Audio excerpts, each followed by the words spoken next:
não suportarão dar ouvido a essa doutrina. Quantas pessoas já não desligaram o seu televisor logo no início deste programa? Quando começou a ouvir a palavra, não suporto, desligou o seu televisor, e talvez alguém esteja desligando neste momento.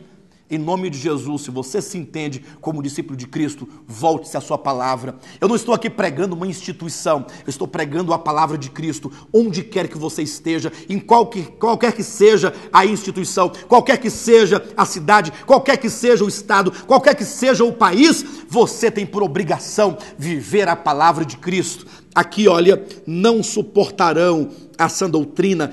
Pelo contrário, vão se cercar de mestres, segundo suas cobiças, ou seja, elas querem mestres em volta delas.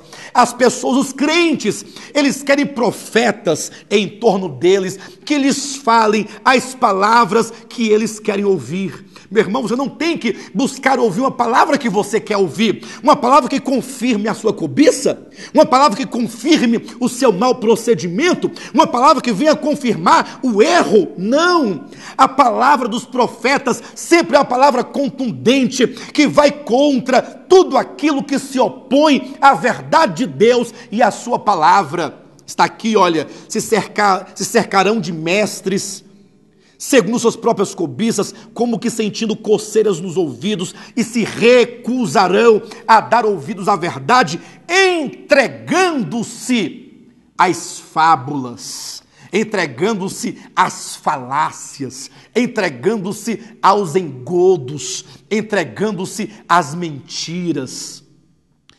Lá no fundo sabem que é mentira, que é falacioso, lá no fundo sabe que não é bem aquilo o evangelho de Jesus Cristo, mas se deixam levar pela cobiça dos seus corações. Devemos atentar para o engano prevalecente dos nossos dias.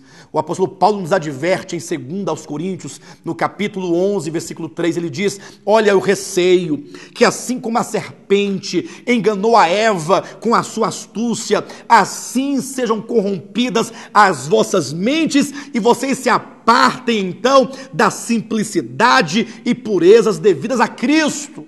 Ora, o apóstolo diz que assim como o diabo lá no Éden enganou a Eva, assim também ele pode fazê-lo nos dias de hoje. Você pergunta agora, mas como é que a serpente enganou a Eva no jardim? Primeiro, diz a Bíblia em Gênesis capítulo 3, você abre a sua Bíblia e comece a verificar. A Bíblia diz que o diabo se ocultou na figura da serpente. Eva, diante ali daquela árvore do conhecimento do bem e do mal, ela via a serpente, um dos animais que Deus havia criado, dos mais sagazes que Deus havia feito. Eva ali, infantilmente, pensava estar diante da cobra, diante de uma serpente, diante de uma víbora, que naquele tempo não era como hoje nós vemos, né? Não era tão assim temida. A serpente era como qualquer outro dos animais no jardim, e então Eva conversava ali com aquela serpente, inocentemente, sem perceber que o maligno se ocultava por detrás daquela figura aparentemente inofensiva. Saiba,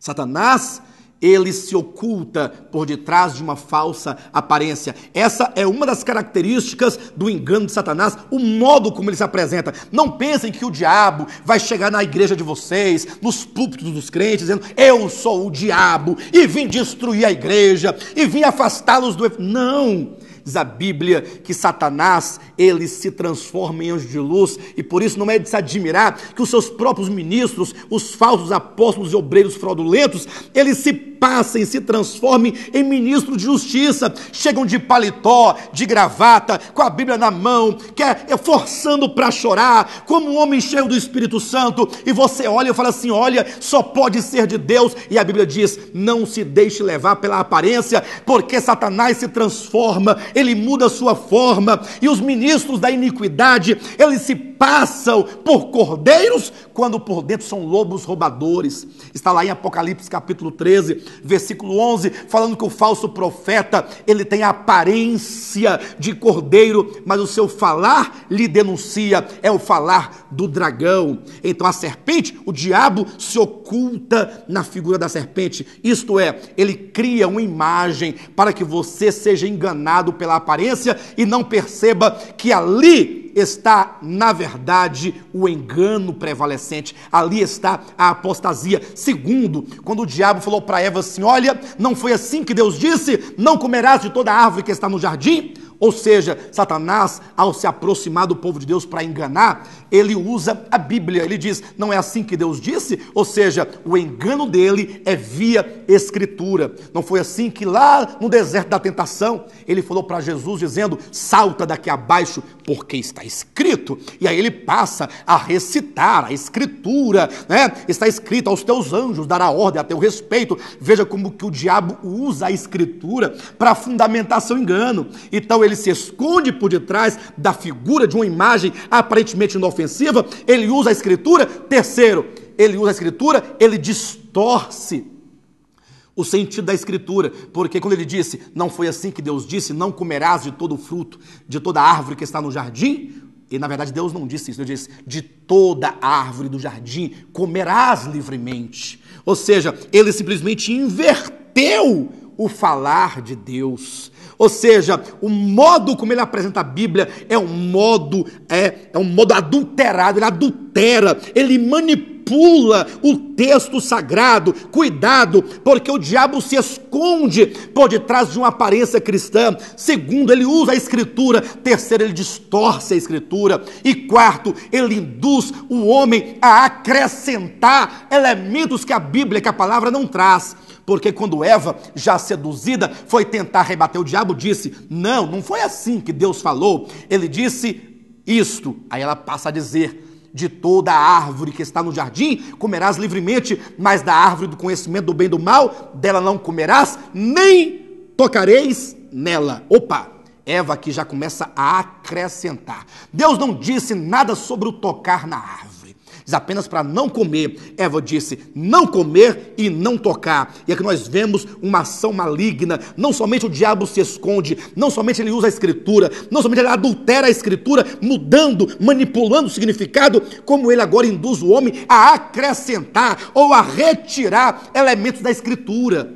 Você deve crer em toda a Bíblia do modo como ela é, sem colocar e sem tirar. Leia 1 Coríntios capítulo 4, versículo 6, e lá você verá o apóstolo Paulo dizendo que ele gostaria que a igreja aprendesse uma coisa: não ultrapasseis o que está escrito. Provérbios capítulo 30, versículo 5 e versículo 6 nos diz que nós não podemos, manipular a palavra, porque a palavra de Deus é pura, ela é totalmente pura e nada pode ser acrescentado e nada pode ser retirado dela, como também está em Apocalipse capítulo 22, quando o Senhor diz: ninguém pode acrescentar algo à Escritura, a esta profecia, e nem dela retirar elemento algum. O diabo se oculta, utiliza a Bíblia, adultera a Bíblia, induz o homem a trazer alterações à Escritura e, por último, ele chega inclusive a negar a Escritura, quando a mulher falou assim: para que não morrais, e o diabo retrucou dizendo: é certo que não morrereis. Ele agora nega a Escritura.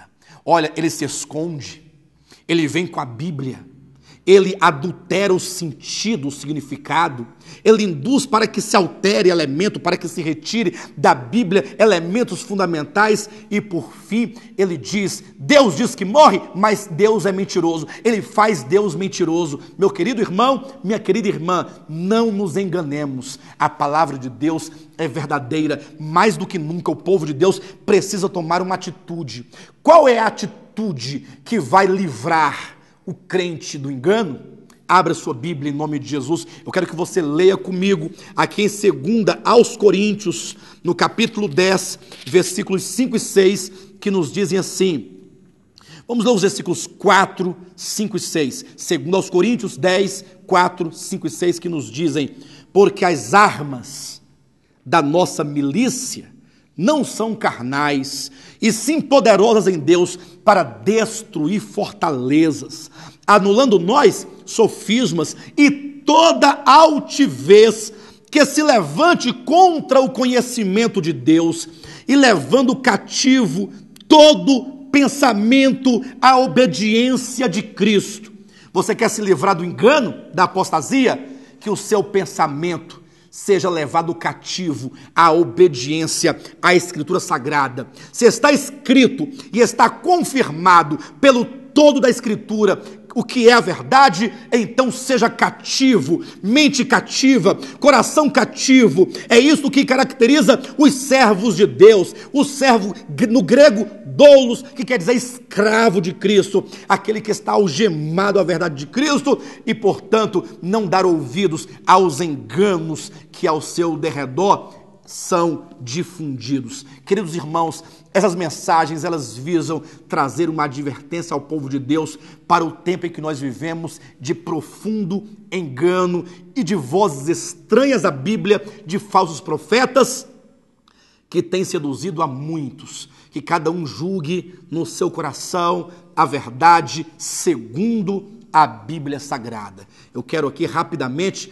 lembrar a todos vocês que hoje nós teremos a nossa inauguração do nosso local de reuniões em Planaltina. Anote o endereço: quadra 5, conjunto G, lote 40, Vila Buritis. Às 19h30 estaremos lá com um grande louvor e uma grande ministração, porque agora o Ministério Apostólico de Volta à Palavra chega a Planaltina para atender os irmãos de Planaltina, do Colorado, aí de Sobradinho e de toda a circunvizinhança próxima a Planaltina. Em nome de Jesus, vocês são nossos convidados a estarem conosco para juntos buscarmos, adorarmos o Senhor e receber da sua palavra. Tenham todos vocês um bom dia e Jesus Cristo é o nosso Senhor. O Evangelho